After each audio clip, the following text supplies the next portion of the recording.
The death of the Sodder children, a Christmas tragedy or something more. On Christmas Eve in 1945, the Sodder family's quiet life in Fayetteville, West Virginia, was shattered in one of the most baffling and heartbreaking mysteries in American history. What began as a night of celebration turned into a decades-long search for truth and closure. The disappearance of 5 Sodder children during a house fire has left questions that remain unanswered to this day. Was it a tragic accident, or was something far more sinister at play? George and Jenny Sodder were Italian immigrants who had settled in West Virginia with their 10 children. George had built a comfortable life as a successful businessman, running a trucking company. By all accounts, the Sodders were a typical, close-knit family.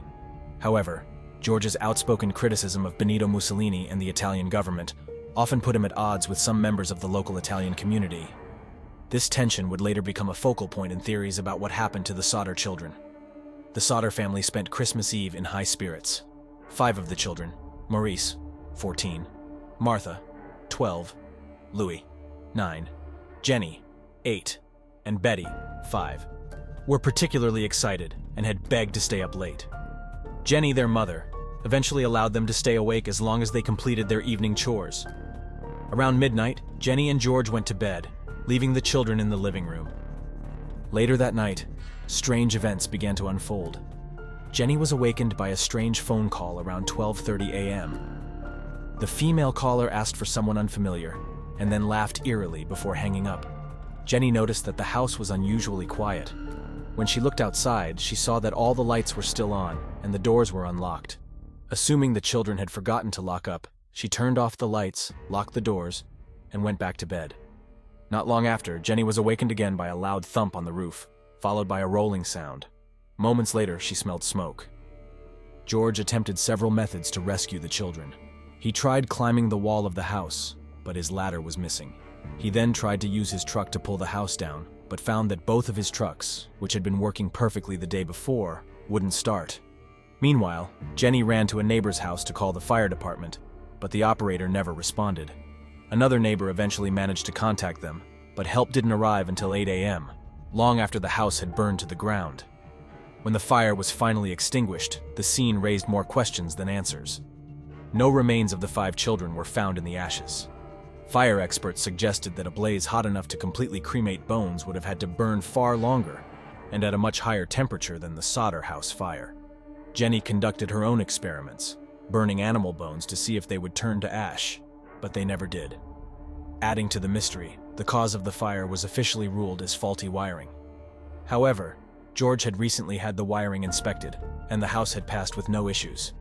Furthermore, the family noticed that their Christmas lights had remained on during the fire's early stages, something that would have been impossible if the fire had been caused by electrical failure. In the weeks and months following the fire, more bizarre clues began to emerge. The missing ladder, George's ladder, which he planned to use to reach the attic, was later found tossed into a ditch some distance from the house. A few months earlier, a man had come to the house seeking work. He pointed to the fuse box and ominously told George, "This will cause a fire someday." George dismissed it at the time, but after the fire, the memory haunted him. Jenny's memory of a loud thump and rolling sound before the fire led some to speculate that an incendiary device, such as a firebomb, might have been used to ignite the blaze. Over the years, multiple people claimed to have seen the missing Sodder children. A woman reported seeing them in a car driving away during the fire. Others claimed to have spotted them with adults in strange circumstances. In 1949, the family received a photograph of a young man resembling Louis, one of the missing children. On the back was a cryptic message, "Louis Sodder, I love brother Frankie." The disappearance of the Sodder children has inspired numerous theories over the years. Kidnapping. Many believe the children were abducted, possibly as retribution for George's political views. The absence of remains supports this theory, as does the reported sightings of the children.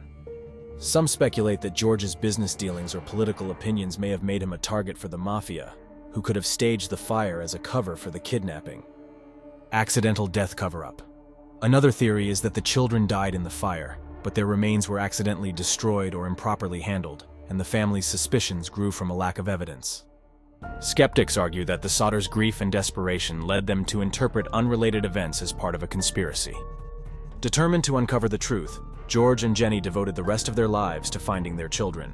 They put up a billboard near their home with photos of the missing children and offered a $5,000 reward, later increasing it to $10,000.